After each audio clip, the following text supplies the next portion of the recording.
والقلم وما يسطرون۔ ناظرین السلام علیکم ورحمۃ اللہ وبرکاتہ۔ سیدھی بات کے پرائم ٹائم میں آپ لوگوں کا استقبال ہے۔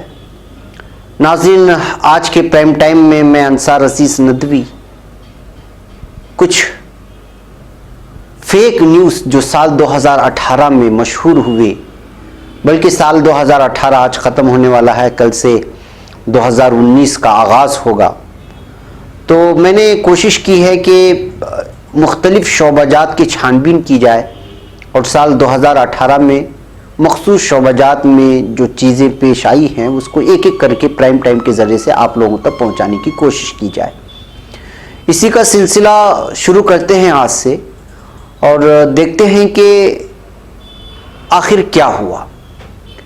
2018 میں جگہوں کے نام بدلنے کے معاملے میں گزشتہ 10 سالوں کا ریکارڈ ٹوٹا ہے۔ جرائم کی دنیا میں بہت ساری چیزیں بدلاؤ لائی گئی ہیں، اس میں زیادتی دیکھی گئی ہے وغیرہ وغیرہ۔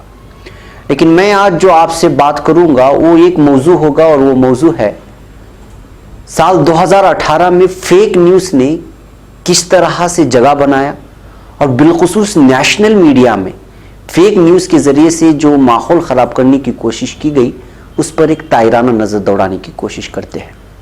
ناظرین، میں تفصیلات میں جانے سے پہلے آپ لوگوں سے درخواست کر لوں کہ جن لوگوں نے ابھی تک ہمارے چینل کو سبسکرائب نہیں کیا ہے وہ ضرور سبسکرائب کریں اور ہماری ان ویڈیو کو دوسرے لوگوں تک پہنچانے میں ہماری مدد کریں۔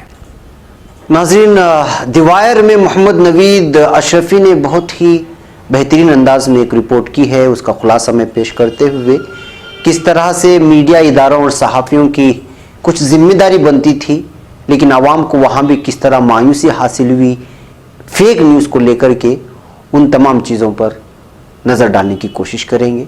گزشتہ مہینے بی بی سی نے ایک رپورٹ کی تھی جو ہندوستان میں فیک نیوز کی اشاعت سے متعلق تھی۔ رپورٹ میں اس پہلو کو مرکز میں رکھا گیا تھا جو عالمی سطح پر ابھی تک محققین، صحافیوں اور ٹیکنیک دانوں کی نظر سے اوجھل تھا، وہ یہ کہ سوشل میڈیا کے صارفین بنا تحقیق کے فیک نیوز کیوں عام کرتے ہیں۔ ملک کے مختلف حصوں سے تقریباً 40 صارفین پر مطالعہ کیا گیا اور انٹرنیٹ پر ہزاروں مضامین کو پڑھنے کے بعد یہ نتیجہ سامنے آیا کہ صارفین اپنی مذہبی و قومی شناخت اور حب الوطنی کے جذبے کے اظہار کے لیے فیک نیوز کو بنا تحقیق کے اپنے ہی حلقوں میں عام کرنا شروع کر دیتے ہیں۔ حالانکہ بی بی سی کی تحقیقی رپورٹ کافی حد تک قارئین کو فیک نیوز کے ماحول کی باریکیوں سے روبرو کراتی ہے، لیکن اس تحقیق کو اگلے درجے پر اس سمت میں لے جایا جا سکتا ہے کہ جن جھوٹی خبروں کو صارفین واٹس ایپ، فیس بک اور ٹویٹر پر شیئر کرتے ہیں، ان خبروں کی جڑ کہاں ہے، وہ کہاں سے وجود میں آئی ہیں اور ان کو پیدا کرنے والے کون لوگ ہیں۔ مزید اس پہلو پر بھی تحقیق کی جا سکتی ہے کہ ان جھوٹی خبروں کو شروع کرنے کے پیچھے کیا اغراض و مقاصد ہو سکتے ہیں۔ نوید صاحب نے لکھا ہے، دی وائر اردو پر ہم نے پورے سال ان فیک نیوز کے بارے میں بتایا جو سیاسی، سماجی، معاشی اور ثقافتی اہمیت کے حامل ہیں۔ ہم نے پایا کہ اس سال کئی صوبوں میں اسمبلی انتخابات کی بنا پر سوشل میڈیا میں سیاسی نوعیت کی جھوٹی خبروں کے ساتھ ساتھ فرقہ وارانہ پروپیگنڈا بھی خوب ہوا۔ ایک طرف انتخابی ریلیوں میں ملک کے لیڈران نے جھوٹے دعوے کیے تو دوسری سمت پاکستان اور پاکستانی پرچم کو بے وجہ نشانہ بنایا گیا، اور گزشتہ سال کی طرح اس برس بھی مسلم اور عیسائی اقلیتوں کے ساتھ ساتھ دلتوں کے خلاف سوشل میڈیا میں فرقہ وارانہ آندھیاں چلی۔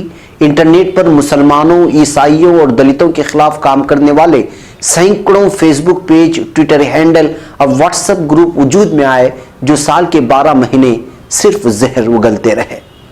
جہاں تک سرکاری اداروں اور حکومت کے منسٹروں کی بات ہے، پی ایم او سے لے کر کے یعنی پرائم منسٹر آفس سے لے کر وزارت خارجہ تک اور پرائم منسٹر سے لے کر وزیر قانون و آئی ٹی تک اپنے فرائض کی ادائیگی کی طرف غیر سنجیدہ معلوم ہوتے ہیں۔ ملک کے ایسے گھٹاٹوپ ماحول میں میڈیا اداروں اور صحافیوں کی کچھ ذمہ داری بنتی تھی، لیکن عوام کو وہاں بھی مایوسی حاصل ہوئی۔ میڈیا فیک نیوز عام کرنے والے افراد، اداروں اور پورٹلوں کے شانہ بہ شانہ کھڑا رہا۔ حالات پہ بنے رہے کہ میڈیا کے سامنے نہ آنے والے پرائم منسٹر سے میڈیا میں سے ہی کسی نے پوچھنے کی ہمت نہیں کی کہ رافیل معاملے میں آپ نے، آپ کی حکومت اور آپ کے وزراء نے ملک کی عوام کو کیوں گمراہ کیا۔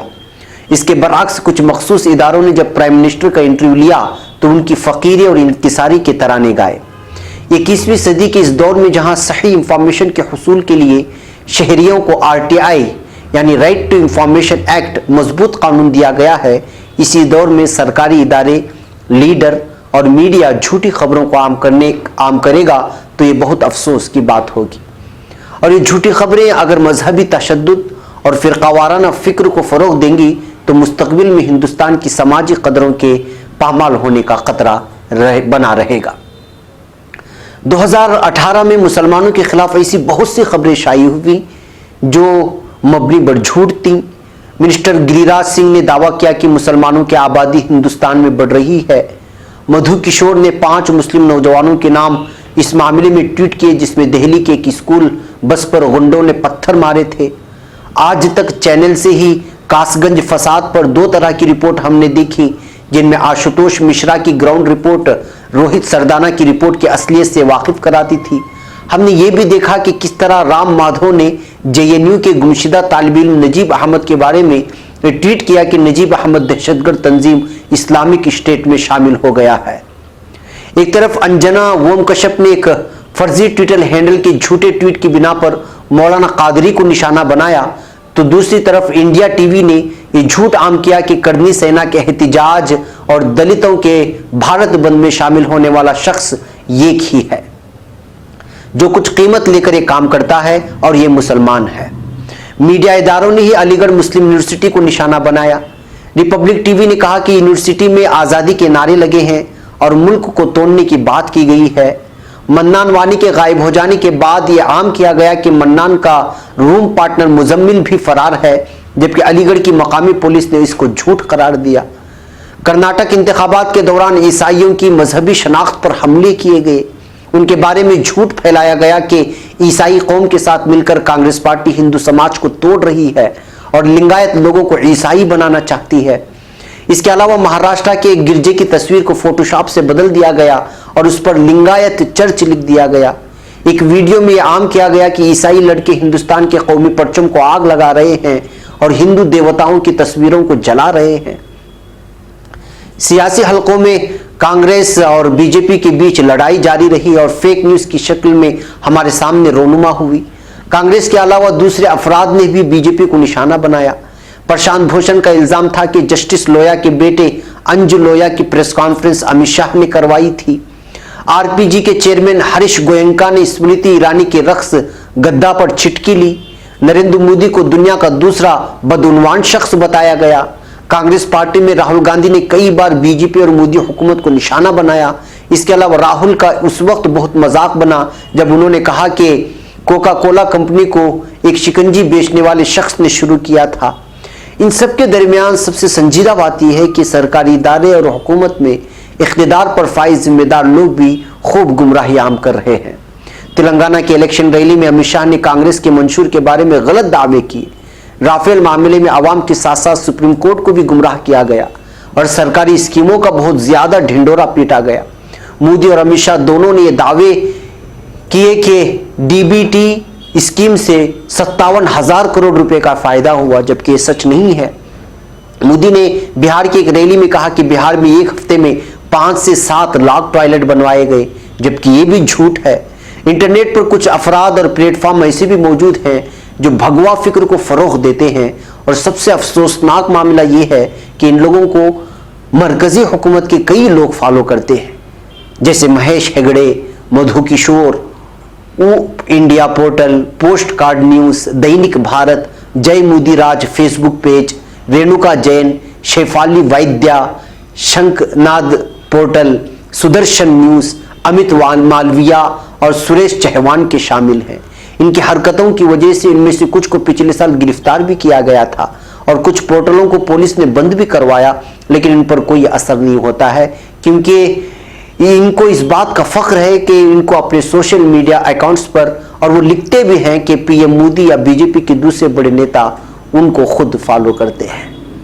جی ہاں ناظرین، یہ حقیقت ہے کہ سال 2018 فیک نیوز کے لیے بہت ہی خاص مانا جائے گا، بالخصوص وہ پورٹلیں جن پورٹلوں کو بی جے پی کے ماننے والے یا پھر ان کو فالو کرنے والے چلاتے ہیں، اس سے خوب تشہیر کی گئی اور خصوصی طور پر مسلمانوں کو، عیسائیوں کو اور دلتوں کو نشانہ بنایا گیا اور قانون کو مٹانے کی بات کی جانے لگی اور پاکستان زندہ باد کے نعرے کو لے کر کے جھوٹی خبریں پھیلائی گئی اور بہت ساری ایسی خبریں جن کا حقیقت سے کوئی واسطہ نہیں تھا، اس طرح کی خبریں پھیلائی گئی۔ اب 2018 ختم ہونے والا ہے، 2019 آنے والا ہے اور ممکن ہے کہ 2019 میں یہ مرکزی حکومت کے سلسلے میں جو پارلیمانی انتخابات ہونے والے ہیں وہ رہے نہ رہیں، لیکن سیدھی بات کا پیغام یہی ہے کہ خبر کو پہنچانا ضروری ہے، لیکن خبر اگر اپنی حقیقت کے ساتھ اور اپنی اصلیت کے ساتھ لوگوں تک پہنچے تو وہ سچ بھی ہوگا اور اس کا اثر بھی ہوگا۔ اگر جھوٹی خبریں پھیلائی گئی مخصوص اقوام کو، سماج اور طبقات کو نشانہ بنا کر، تو اس سے دشمنی اور عداوتیں بڑھیں گی اور اس سے ملک کبھی ترقی نہیں کرے گا۔ یہی سیدھی بات کا پیغام ہے۔ ناظرین، آج کے پرائم ٹائم میں آج کے لیے اتنا ہی، کل انشاءاللہ کسی اور موضوع کے ساتھ آپ سے گفتگو ہوگی۔ جاتے جاتے میں آپ سے درخواست کر لوں کہ جن لوگوں نے ہمارے چینل کو سبسکرائب نہیں کیا ہے وہ ضرور سبسکرائب کریں اور بیل آئیکن کو دبائیں اور ہمیں یہاں پر اجازت دیں۔ السلام علیکم ورحمۃ اللہ وبرکاتہ۔